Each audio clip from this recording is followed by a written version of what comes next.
Robert E. Lee. When you hear that name, what comes to mind? Probably images of battlefield genius, the gray uniform of the Confederacy, right? But what if we looked at him a little differently? Not just as a general, but as a strategist whose ideas were put to the test in two totally different arenas, a brutal war and then an even more complicated peace. So that's what we're going to do. We're going to deconstruct his life, treating it like a one-of-a-kind strategic text, not one written on paper, but one written in action.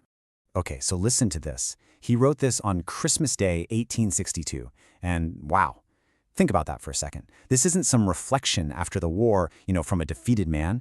This is a private prayer written right in the middle of the whole conflict. It just immediately complicates that simple picture of a warrior, doesn't it? It gives us this little window into the actual man, not just the myth. And for us, well, that's the perfect place to start. All right, a man beyond myth. Look, our goal here is pretty simple. We want to step past that whole hero or villain debate that always seems to surround Lee. Instead, we're going to try to deconstruct how he thought, strategically, using his own words and his own actions as our guide. Yeah, we're essentially going to treat his entire life as a kind of case study. His letters, his memories, that's our source material. And what you start to see is this really consistent strategic framework, a way of thinking that he applied to two very different problems. On one hand, you've got the problem of how to fight a war, and on the other, how to build a peace. So where did this strategic way of thinking even come from? Well, you could say it was forged in the fire of the one crisis that truly defined his life, the secession of the South in 1861. In that crisis, it presented him with what you might call an unwinnable choice. I mean, the speed of these events is just staggering. Seriously. In February, he's a decorated U.S. Army colonel. 2 months later, boom, Virginia secedes. He resigns his commission. And then, just 2 days after that, he accepts command of Virginia's forces. This wasn't some long, drawn-out, agonizing process. It was a rapid-fire, high-pressure decision that would change, well, everything, for him and for the entire country. And this really shows you the heart of the conflict for him. I mean, on one side, you have over 30 years of service in the U.S. Army, even a reported offer of high command. But on the other side, allegiance to his home state. He actually wrote that he just couldn't bring himself to raise my hand against my relatives, my children, my home. So you see, for Lee, this was less about political ideology and much, much more about a deeply personal loyalty to a place and its people. And this is a really crucial point, you guys. His decision, it seems, wasn't driven by ambition. This quote pretty strongly suggests that he saw his resignation not as a step towards becoming a famous general, but as his exit from public life, for good. It was something he felt he had to do, not something he wanted to do. Okay, a strategy of duty. And this really brings us to the core principle, the one thing that seemed to guide almost all of Lee's major decisions. It's like the central thesis of his entire strategic philosophy, a really profound and unwavering sense of duty. So, for Lee, this idea of duty was, well, it was a very stoic concept. It basically meant that you do your job, you fulfill your obligations to the absolute best of your ability, period. It didn't matter if you liked the job or not, it was all about a commitment to the role you were given, not the role you might have wanted for yourself. You could almost think of it as the operating system for his strategic mind. And here you have it, straight from him. He says he sees no advantage or pleasure in what he's doing, but to him, that's just irrelevant. He's been placed on duty, and because of that, he's going to do his best. It's really this one single idea that explains how he could lead an army with such relentless energy while at the same time personally wishing for peace. All right, the campaign for peace. Now, let's totally shift gears here. The war is over. It ends at Appomattox. Lee is now a defeated general. And honestly, a lot of people probably expected him to just fade away in bitter silence or maybe become this symbol of defiance.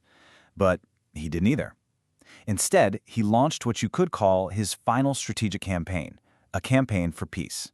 In this strategy, it was really methodical. Think about it. First, in his farewell address to his soldiers, he tells them to go home and be good citizens. Then he leads by example, publicly applying for a pardon.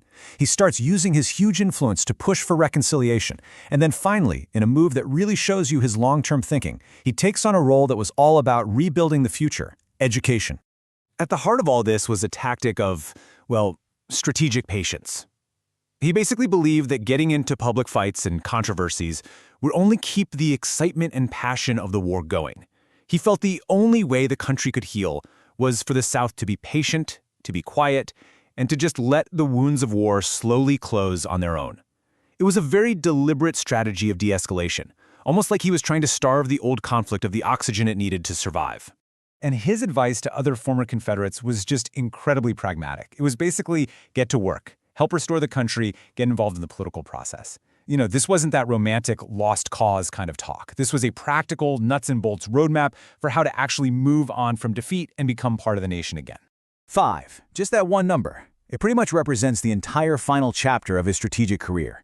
For 5 years, he poured all of his energy into transforming this one small, struggling college. And he wasn't just, lending his famous name to the place. He was actively building an institution that he thought was absolutely vital for the South future. It was a long-term investment in peace. So this leads us to the big final question, right?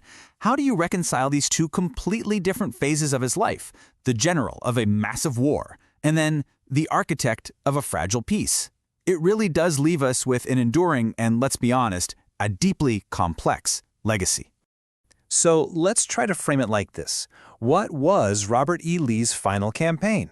I mean, if we assume that his strategic mind never really switched off, then everything he did after the war, you have to see it as his last and maybe his most difficult strategic mission. Well, his final campaign was for reconciliation. Simple as that.